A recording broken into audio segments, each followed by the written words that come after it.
This is True OF Entertainment.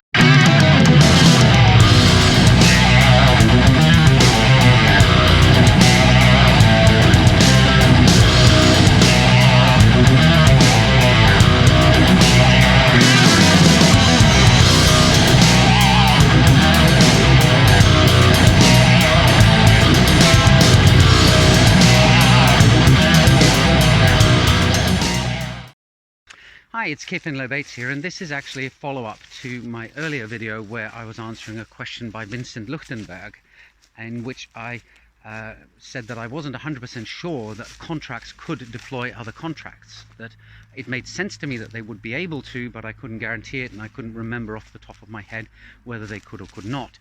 And Tomasz Kajetan Stańczak, if I remember his name correctly and pronounce it in an understandable manner, pointed out to me that yes, contracts can be written in such a way that they can subsequently deploy other contracts. And in fact, there's a special opcode, which is Ethereum speak or machine code speak for a command that does precisely that. It's called create or create2, and it allows contracts to create and launch new contracts. And as Thomas pointed out, the canonical example of this is the Uniswap contract factory.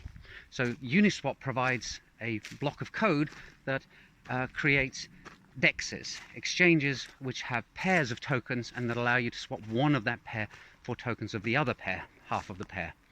And one of the things that people may want to do is launch their own future dexes for their particular token pairs, and Uniswap enables that with the Uniswap contract factory.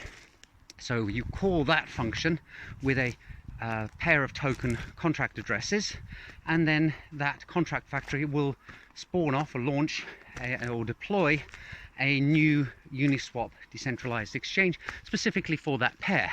And it is therefore a contract that is creating and deploying other contracts. So thanks for pointing that out, Thomas.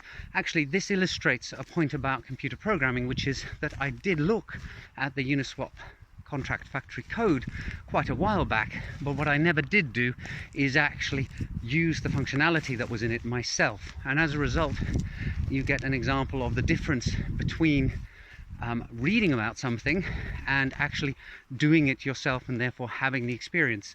I personally find that if I don't actually get my hands dirty and do something, then I only have an intellectual rather than a practical understanding of it, and over time the former fades away. It's only by actually engaging with a particular programming paradigm or particular block of code, modifying it myself and playing about with it, that I really internalize what's going on. And what Thomas pointed out to me inadvertently is that I should actually do some more practical stuff in these things and not just rely on reading about them in order to get an understanding.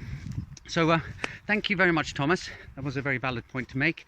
And Vincent, I hope that gives you a further insight into the Ethereum smart contract world and what you can do with it. That's it for today. See you all in the next video soon. Bye.